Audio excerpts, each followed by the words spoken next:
Breaking news పశ్చిమ నుంచి తూర్పుకు మారబోతున్నారు Janasena chief Pawan Kalyan. మరి ఈసారి పిఠాపురం నుంచి బరిలోకి పవన్ కళ్యాణ్ దిగుతారా?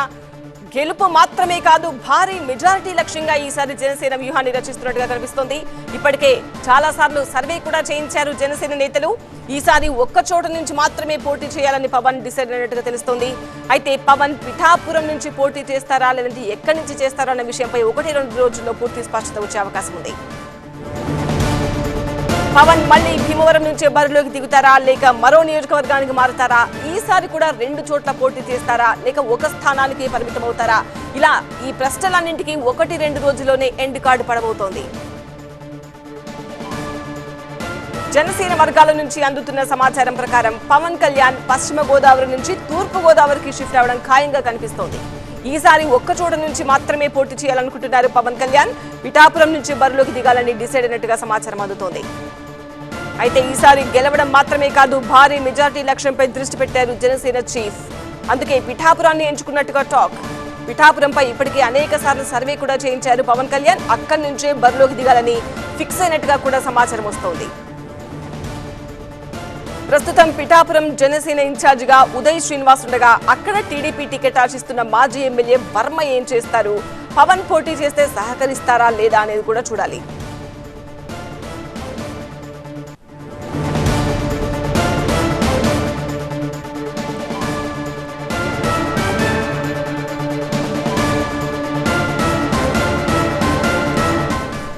ఈ నేపథ్యంలో భీమవరంలో రాజకీయ సమీకరణాలు మారుతున్నాయి. జనసేనలో చేరేందుకు టీడీపీ నేత పులపర్తి రామాంజనేయులు సిద్ధమైనట్టుగా కనిపిస్తోంది. పవన్ గనక పిఠాపురానికి మారితే భీమవరం నుంచి ఇతను రామాంజనేయులు పోటీ చేసేందుకు రెడీ అవుతున్నట్టుగా కనిపిస్తోంది. జనసేన నుంచి బరిలోకి దిగేందుకు రామాంజనేయులు ప్రయత్నాలు చేస్తున్నారు. పవన్ పిఠాపురానికి మారితే మరి భీమవరం అభ్యర్థి ఎవరు? భీమవరం సీటు జనసేన ఖాతాలోనే ఉంటుందా? ఉంటే బరిలోకి ఎవరిని దింపుతారు? ఇలా చాలా రకాల ఈక్వెషన్స్ అయితే ప్రస్తుతం భీమవరంలో నడుస్తున్నట్టుగా తెలుస్తోంది. పవన్ పిఠాపురం నుంచి పోటీ చేస్తారో లేదో ఇంకా అధికారిక ప్రకటన అయితే రానేలేదు. కానీ భీమవరం టికెట్ కోసం మాత్రం అప్పుడే జనసేనలో రేస్ మొదలైపోయింది. గత ఎన్నికల్లో టీడీపీ నుంచి పోటీ చేసి ఓడిపోయిన పులపర్తి రామాంజనేయులు జనసేన టికెట్ కోసం ఇప్పుడు ప్రయత్నాలు చేస్తున్నారు.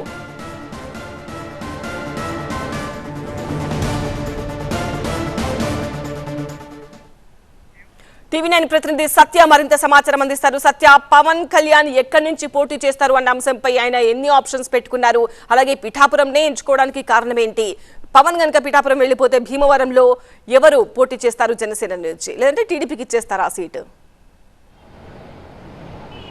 అంటే ముందు నుంచి కూడా గోదావరి జిల్లాల మీద ఒక ప్రత్యేకమైనటువంటి గుర్తింపు ఉంటుంది. గోదావరి జిల్లాల మీద నేను ఫోకస్ ఎక్కువ పెడతానని పవన్ కళ్యాణ్ చెప్తూ ఉంటారు. అయితే నేపథ్యంలోనే పిఠాపురం నుంచి పవన్ కళ్యాణ్ పోటీ చేయబోతున్నారని సంకేతాలు అయితే పార్టీల నుంచి అయితే ఏర్పడుతున్నాయి. జనసేన పార్టీ నేతలు కూడా చెప్తున్నారు. అయితే గతంలో గాజువాక నుంచి భీమవరం నుంచి 2 చోట్ల పోటీ చేసినటువంటి పవన్ కళ్యాణ్కి భీమవరంలో ఎక్కువ మెజార్టీ వచ్చిన నేపథ్యంలో మరొక మాట ఏంటంటే భీమవరం ఇప్పటికే అక్కడ రామాంజనేయులు ఉన్నారు, అక్కడ జనసేనకి ఇన్ఛార్జిగా వ్యవహరిస్తున్నారు. అయితే అక్కడ పరిస్థితులు బట్టి ఈ పోటీ దిగితే, ఎందుకంటే పవన్ కళ్యాణ్ సొంత గ్రామం కూడా పక్కనే ఉన్నటువంటి నియోజకవర్గం నరసాపురం మొగల్తూరు కాబట్టి పశ్చిమ గోదావరి జిల్లా నుంచి ఒక సీటు, అలాగే 2వ స్థానంలో కనుక పోటీ 2 చోట్ల పోటీ చేస్తే కనుక పిఠాపురం పేరు అనిపిస్తుంది. అయితే రాజకీయ సమీకరణాల దృష్ట్యా ఒకవేళ బలాబలాలకు వెళ్తే ఒకవేళ కాకినాడ ఎమ్మెల్యే దూరంపూడి చంద్రశేఖర్ రెడ్డి ఇప్పటికే పవన్ కళ్యాణ్కి అల్టిమేటం జారీ చేశారు, సవాల్ కూడా విసిరారు. పవన్ కళ్యాణ్కి దమ్ముంటే నా మీద పోటీ చేసి గెలవాలంటూ కూడా ఒకసారి సవాల్ కూడా విసిరినటువంటి పరిస్థితి నేపథ్యంలో పవన్ కళ్యాణ్ ఎలాంటి సంకేతాలు స్పందించినటువంటి పరిస్థితి. ప్రస్తుతం అయితే మాత్రం పిఠాపురం నుంచే పోటీ చేస్తారన్నారు. ఇప్పుడు పొత్తులో భాగంగా సీట్లు ప్రకటించిన తర్వాత మొదటిసారి ఏదైతే ఇప్పుడు పవన్ కళ్యాణ్ ఈ సభావేదికగా కూడా ఆయన ఎక్కడి నుంచి పోటీ చేస్తారని చెప్పే ప్రయత్నాలు ఒకవేళ ఉండొచ్చు అనేది మాత్రం జనసేన నుంచి సంబంధించిన నాయకులు అయితే చెప్తున్నారు. అయితే బీజేపీ ఇంకా ఒక లెక్కకు రాలేదు కాబట్టి బీజేపీ నుంచి పవన్ కళ్యాణ్ మొన్న ఢిల్లీ వెళ్ళినప్పుడు కూడా మీరు ఎంపీగా ఒక స్థానం నుంచి పోటీ చేస్తే ఇంకో స్థానం ఎమ్మెల్యేగా పోటీ చేసుకుంటే బాగుంటుందన్న ఉద్దేశంతో కాకినాడ పార్లమెంటు పరిధిలో ఇప్పటికే సానా సతీష్తో పాటు ఒక ఎంపీ స్థానాన్ని కూడా ఇప్పటికే పవన్ కళ్యాణ్ 3 ఎంపీ స్థానాలు ప్రకటించినప్పటికీ ఒకటి కాకినాడ ఉంది. పార్లమెంటు పరిధిలో కనుక దగ్గరగా ఉన్నటువంటి పిఠాపురం నుంచి అసెంబ్లీకి వెళ్తే కనుక ఆ వ్యవహారాన్ని కూడా చూసుకోవచ్చు, ఒక ఉన్నటువంటి 7 సెగ్మెంట్లు కూడా కవర్ చేయాలన్న ఉద్దేశంతో పిఠాపురాన్ని సెలెక్ట్ చేసుకున్నట్టు తెలుస్తుంది. ఈ రోజు జరిగేటువంటి సభలో ఏం మాట్లాడబోతున్నారు ఉత్కంఠ నెలకొంది. ఇప్పటికే సీట్ల పంచాయతీ ఇంకా కొలికి రానటువంటి పరిస్థితి నేపథ్యంలో అక్కడక్కడ ఆశావాహులు ఇంకా ఎదురు చూస్తూ ఉన్నారు. ఈ నేపథ్యంలోనే ఇప్పటికే చంద్రబాబు నాయుడుతో పాటు లోకేష్ కూడా ఎక్కడెక్కడి నుంచి పోటీ చేస్తారో కూడా చెప్పేసినటువంటి పరిస్థితి. కుప్పం ఒకటి, మంగళగిరి ఒకటి. మరి పవన్ కళ్యాణ్ పొత్తులో భాగంగా సీట్లు ప్రకటించిన తర్వాత, అంటే మొత్తం 24 సీట్లు ప్రకటించిన తర్వాత ఆయన ఎక్కడి నుంచి పోటీ చేస్తారన్న సంకేతాలు ఇస్తారా, లేదంటే ఈ రోజు జరిగేటువంటి ఉమ్మడి సభలో భాగంగా ఖచ్చితంగా పవన్ కళ్యాణ్ ఎక్కడి నుంచి పోటీ చేస్తారు? ఎందుకంటే ఆ స్థానంలో వైఎస్ఆర్సీపీ నుంచి ఎవరైనా గట్టిగా ఇచ్చేటువంటి నేతను కూడా వాళ్ళు వెతుక్కోవాల్సి ఉంటుంది. అక్కడ ద్వారంపూడి చంద్రశేఖర్ రెడ్డి అంటే ఉమ్మడి తూర్పుగోదావరి జిల్లాలో ఖచ్చితంగా పవన్ కళ్యాణ్ పోటీ చేసే దగ్గర కూడా వైసీపీ నుంచి కీలకమైన నేతలు కూడా రంగంలోకి దించేటువంటి అవకాశం కూడా ఉంటుంది. కాబట్టి ఇంకా కొంతమంది ఎమ్మెల్యేలని ఉన్నప్పటికీ కూడా ఆ ప్లేసుల్ని భర్తీ చేయనటువంటి పరిస్థితి. అందుకే పవన్ కళ్యాణ్ ఎక్కడి నుంచి పోటీ చేస్తారో చెప్పిన తర్వాత మాత్రమే వైఎస్ఆర్సీపీ నుంచి కూడా ఆ ఎమ్మెల్యే క్యాండిడేట్ ప్రకటించేటువంటి అవకాశం కూడా కనిపిస్తుంది. మరి బీజేపీకి సంబంధించినటువంటి సన్నిహిత్యం ఇంకా తక్కువగా ఉండడంతో అది ఇంకా తేలకపోవడంతోనే ఈ రకంగా కాస్త లేట్ అవుతుందనే సంకేతాలు కనిపిస్తున్నాయి. ఏదేమైనప్పటికీ కూడా 3 పేర్లు అయితే ఒకటి నరసాపురం, అలాగే పిఠాపురం, కాకినాడ, ఈ మూడిట్లో ఏదో ఒక ప్లేస్ నుంచి పవన్ కళ్యాణ్ పోటీ చేస్తే మరొకటి భీమవరం కూడా దాదాపుగా ఖరారైనట్లుగా చెప్తున్నారు. రెండో ప్లేస్ పిఠాపురం. మొత్తానికి 2 అసెంబ్లీ సెగ్మెంట్లో పవన్ కళ్యాణ్ పోటీ ఉండబోతుంది. ఎందుకంటే గోదావరి జిల్లా నుంచి చాలామంది ఇన్ఛార్జీలు పవన్ కళ్యాణ్ మా నియోజకవర్గం నుంచి పోటీ చేస్తే బాగుంటుంది. ఎందుకంటే గోదావరి జిల్లాలకి మెగా ఫ్యామిలీకి ఉన్నటువంటి అనుబంధం వేరు. గోదావరి జిల్లాలో జనసేనకు సంబంధించినటువంటి ఫాలోయింగ్ కూడా ఎక్కువ ఉంటుంది. కాబట్టి గెలుపు తీసుకువెళ్ళే అవకాశం కూడా ఉంది.